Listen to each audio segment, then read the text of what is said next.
আসসালামু আলাইকুম রাহমাতুল্লাহি ওয়া বারাকাতুহু। কিয়ামতের ময়দানে 5টা প্রশ্ন করা হবে। এই 5টা প্রশ্নের উত্তর না দিয়ে কোনো বনি আদম পাই নাড়াতে পারবে না। এর মধ্যে প্রথম প্রশ্ন, তার জীবনটা সে কোন কাজে লাগিয়েছে। জীবনের মধ্যে যে যৌবন ছিল ওই সময় কি করছে, এবং যৌবনের ইবাদতকে আল্লাহ তাআলা খুব বেশি পছন্দ করে।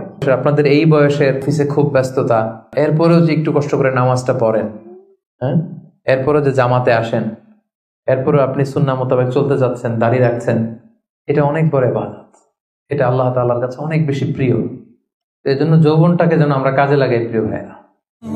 20 থেকে 40, এই 20 বছরের সময়টা হচ্ছে একেবারে জীবনের সবচাইতে মাহেন্দ্র ক্ষণ। এত শক্তি, সম্ভাবনা, টকবগে যুবকদের মধ্যে আল্লাহ অনেক প্রাণ শক্তি দিয়েছে। এরা বিপ্লব ঘটায় ফেলতে পারে, এরা সময়ের গতি স্রোতকে পাল্টে দেয়, সাগরের স্রোতকে উল্টে দেয়, এরা বিপ্লব করে ফেলে, ইতিহাস রচনা করে, ঠিক কিনা? এই জন্য যৌবনের এই সময়টা প্রিয় ভাইরা অনেক দামি। এটা বেশি দিন থাকবে না। রং ধরা যৌবন জং ধরে নাই, শেষ। এই দেখতে দেখতে ছোট্ট কিশোর হয়ে পৃথিবীতে এসেছিলেন, শিশু ছিলেন, কিশোর, তারপর এখন যুবক। কিছুদিন পরে বিয়ে করে থাকলে দেখবেন যে আল্লাহ ঘরে মেহমান পাঠিয়ে দিলে বাবা হয়ে গেছেন। কিছুদিন পরে মেয়েটারে বিয়ে দিলে এরপর কি হয়ে যাবেন, শ্বশুর হয়ে যাবেন, এরপরে নানা হয়ে যাবেন, দাদা হয়ে যাবেন। এই তো জীবন, this is the circle of life. রং ধরা যৌবন জং ধরে শেষ, এটা থাকে না খুব বেশি দিন। এই জন্য এই যৌবনের এই সময়টাকে যারা আল্লাহর ইবাদতে তারা কাটিয়েছে, তাদেরকে আল্লাহ তাআলা আরশের নিচে ছায়া দিবেন, নাশা ফি ইবাদাতিল্লাহ। এবং যৌবনের ইবাদতকে আল্লাহ তাআলা খুব বেশি পছন্দ করে। ইবাদতটা অনেক ব্রড সেন্সে যদি আপনি চিন্তা করেন, অনেকে মনে করে যে শুধু নামাজ পড়া, শুধু রোজা রাখা, শুধু জিকির করা এটাই ইবাদত। আসলে ব্যাপারটা কিন্তু এমন নয়। মানব কল্যাণে আপনি যাই করেন, আল্লাহ তাআলার আদেশ পালনে আপনি যাই করেন, সবটাই ইবাদত, ঠিক কিনা? আপনি যদি রক্ত দেন, মুমূর্ষু রোগীকে বাঁচাতে রক্তের প্রয়োজন হয় না? আপনি যদি তাকে বাঁচাতে রক্ত দেন, এটাও ইবাদত। আপনি পরিবেশকে সুন্দর রাখার জন্য গাছ লাগালেন, এটাও ইবাদত। আপনি একজন মানুষ বিপদে পড়েছে, he doesn't know what to do, আপনি তাকে কনসালটেশন করলেন, কিছু সুন্দর পরামর্শ দিলেন, গাইড করলেন যে এইটা ভুল, এইভাবে করো।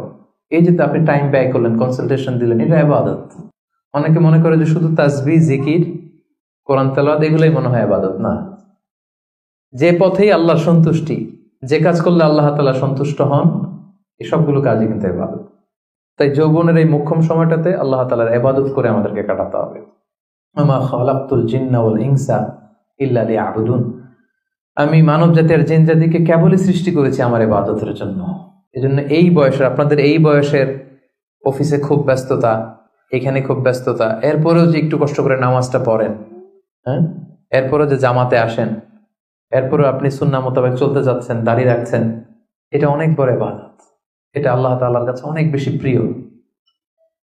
বৃদ্ধ বয়সের ইবাদতের চেয়ে যৌবনের ইবাদত আল্লাহর কাছে অনেক বেশি প্রিয়। এর কারণ হচ্ছে, বৃদ্ধ বয়সে ইবাদত ছাড়া করবেটা কি?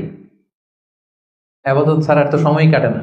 কারণ ঘরে এর কথা শোনার কেউ নাই, কেউ সময় দেয় না, রাতে ঘুম আসে না, 3টার দিকে ঘুম ভেঙে যায়। বাংলাদেশের কথা যদি বলি, দেখবেন যে মুরব্বীরা 3টা-4টার পরে নাকি ওনাদের ঘুমিয়ে আসে না। তো অজু করে ইমাম সাহেবের 1 ঘন্টা আগে আসে মসজিদে ফজর পড়তে। ইমাম সাহেব দেরি করলো কেন, মুয়াজ্জিন দেরি করলো কেন, ওনারা এটা বলে। কারণ ওই যে ঘুম আসে না, কি করবে? তখন তার ইবাদত করা ছাড়া সময়ই কাটে না।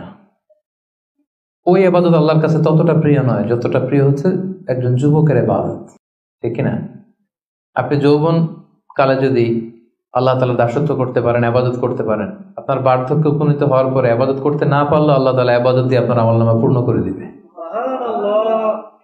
পূর্ণ করে দেবে। আপনি ফজরের সময় উঠতে পারতেছেন না, কোমরে ব্যথা, ডায়াবেটিস ইত্যাদি ইত্যাদি, আল্লাহ বলবে যুবক অবস্থায় কি করেছিল ওটা দেখো, ওই সময় যা করছে ওটা লিখে দাও।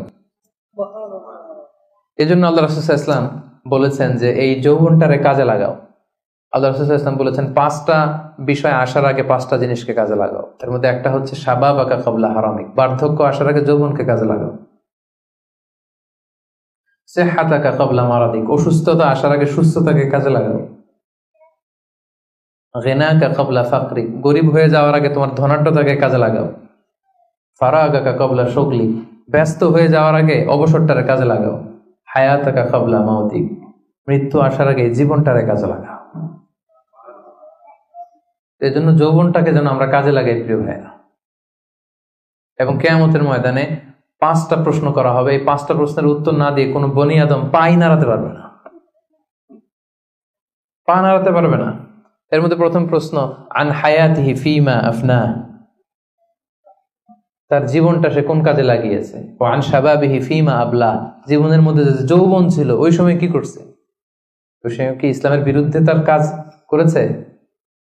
হারাম কাজগুলোতে সময় ব্যয় করেছে? হারাম ব্যবসা করেছে? হারামের সাথে সম্পৃক্ত ছিল? ইসলাম বিরোধী গোষ্ঠীর সাথে সম্পৃক্ত ছিল? আপনাকে জিজ্ঞেস করা হবে যে এই যৌবনের সময়টা আপনি কি কাজে লাগিয়েছেন, নাকি ইসলামের পক্ষে ছিল, যা করেছে ইসলামের পক্ষে কাজে লেগেছে। সম্পদ কোত্থেকে উপার্জন করেছে, কোথায় ব্যয় করেছে, যতটুকু জেনেছে ততটুকু মেনেছে কিনা। এই 5টা প্রশ্নের উত্তর দেওয়ার আগে বনি আদম কিয়ামতের ময়দানে পাই নাড়াতে পারবে না। এজন্য দ্বিতীয় শ্রেণী হচ্ছে ওয়াশাবুন নাশাআ ফি ইবাদাতিল্লাহ, এমন যুবক যে তার যৌবনকে আল্লাহর ইবাদতে কাজে লাগিয়েছে। এজন্য যৌবনটাকে যেন আমরা কাজে লাগাই। মনে থাকবে সবার? সবাই কিন্তু আপনারা যুবক, এই সময়টা পাবো না, আমরা মিস করবো কিছুদিন পরে।